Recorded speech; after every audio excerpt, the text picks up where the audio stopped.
اعوذ باللہ من الشیطان الرجیم بسم اللہ الرحمن الرحیم۔ موجودہ حالات میں آپ نے سنا ہوگا کہ ایک فیصلہ آیا گیا ہے کہ قدیانیوں کو اجازت دی جائے کہ وہ اپنی عبادت گاہ میں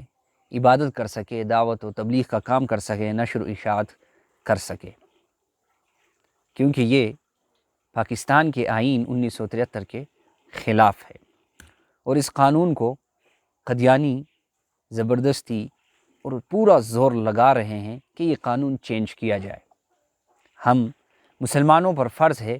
کہ ہمیں ہر خاص اور عام کو یہ علم ہو کہ یہ قانون جو بنایا گیا ہے 1973 کے وقت، جن لوگوں نے بنایا، علماء نے، یا جو اس وقت کے سیاستدان تھے، جو اس وقت قاضی تھے، انہوں نے محنت کی اور یہ قانون پاس کروایا۔ ہمارے لیے بڑی فخر کی بات ہے کہ اتنے اس دور میں اچھے مسلمان اور اچھے لوگ تھے، لیکن ابھی وہی لوگ سیاستدان اور وہی قانون اور وہی جج اور وہی لوگ ہے، وہ تو تبدیل ہو چکے ہیں، لیکن انہی کے کرسیوں پر بیٹھ کر یہ قانون چینج کروانا چاہ رہے ہیں۔ یہ صرف ایک بندے کا کام نہیں ہے، اس کے پیچھے کئی لوگ ہو سکتے ہیں، یعنی جج، وکیل اور سیاستدان سارے شامل ہو سکتے ہیں۔ یہ ایک بندے کا کام نہیں، اور یہ زور تا قیامت تک چلتا رہے گا۔ یہ نہیں کہ صرف ابھی زور لگایا، یہ صرف دیکھنا چاہتے ہیں کہ ہم کتنا کام کر سکتے اور مسلمان کیا کر رہے ہیں۔ اگر یہ قانون خدا نخواستہ پاس ہو جاتا ہے تو یہ اتنے زیادہ ہو جائیں گے کہ ہر گلی میں آپ کو پھر یہ نظر آئیں گے، اگر ابھی یہ قانون انہیں اجازت دی گئی ہے۔ اور پھر آپ صلی اللہ علیہ وسلم نے واضح طور پر کہا قدیانی اصل میں ہے کیا چیز۔ قدیانی دیکھو، غلام احمد قدیانی جو تھا، اس نے نبوت کا دعویٰ کیا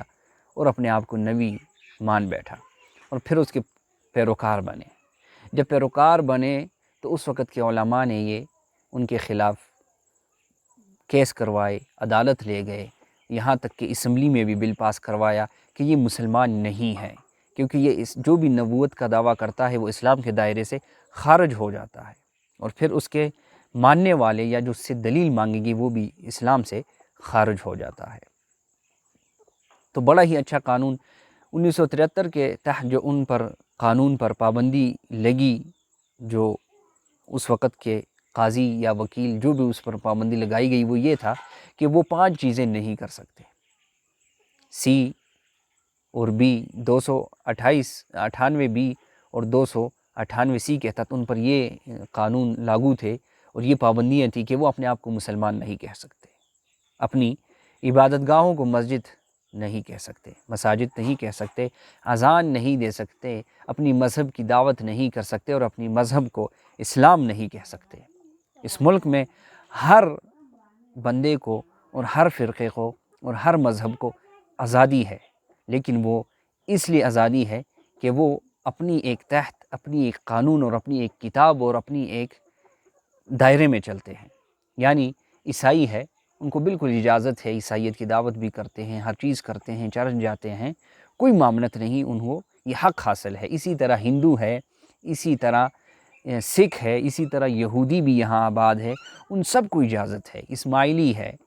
کافی مذہب ہے یہاں پر،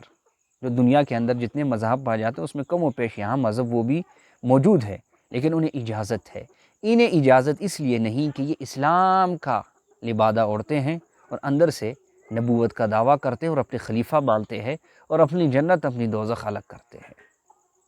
تو اس لیے ہر مسلمان کو یہ علم ہونا چاہیے۔ قرآن پاک میں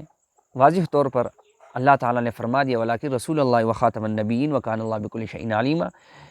لیکن وہ اللہ کے رسول ہیں اور اللہ کے آخری نبی ہیں، اور اللہ تعالیٰ ہر چیز کو خوب جاننے والا ہے۔ پھر یہی نہیں، آپ صلی اللہ علیہ وسلم یہ بھی فرمایا، حضرت ابو ہریرہ اس حدیث کے راوی ہیں کہ آپ صلی اللہ علیہ وسلم فرمایا کہ میری مثال اور مجھ سے پہلے انبیاء کی جو مثال ہے وہ ایک گھر کی طرح ہے، ایک بہت عالی شان، حسین اور جمیل ایک گھر بنایا گیا ہو، اور پھر اس میں ادھر اور گرد کے جو اسے دیکھنے کے لیے لوگ آتے ہیں وہ دیکھیں کہ بہت ہی خوبصورت گھر ہے، بہت خوبصورت مکان ہے، لیکن ایک اینٹ کی کمی ہے۔ آپ صلی اللہ علیہ وسلم فرمایا وہ اینٹ کی جو کمی ہے وہ میں ہوں، اور اس کو میں نے تعمیر کر دی اور میں نے اسے پورا کر دیا، اور میرے اوپر نبوت ختم کر دی گئی۔ اسی طرح حضرت امام اعظم ابو حنیفہ رحمۃ اللہ علیہ کے دور میں ایک شخص نے، کذاب نے، جھوٹا دعویٰ کر دیا نبوت کا، آپ کو اطلاع ہوئی تو اس شخص نے یہ کہا کہ مجھے اپنے نبوت کے دلائل پیش کرنے دیے جائیں، مجھے ٹائم دیا جائے۔ تو آپ علیہ رحمہ نے اس وقت یہ فتویٰ جاری کر دیا کہ جو بھی اس شخص سے نبوت سے یعنی اس کے دلیل مانگے گا، اس شخص سے نبوت کے دلیل مانگے گا تو وہ بھی کافر ہو جائے گا۔ اس لیے ہم پر فرض ہے کہ اس کا علم ہمیں ہونا ضروری ہے۔ ہمارا عقیدہ یہی ہے، ہم پر فرض ہے کہ ہمارے نبی محمد صلی اللہ علیہ وسلم آخری نبی ہے اور اس کے بعد کوئی نبی نہیں، لا نبی بعدہ۔ آپ نے فرمایا کہ میرے بعد کوئی نبی نہیں ہے۔ وما توفیقی الا باللہ۔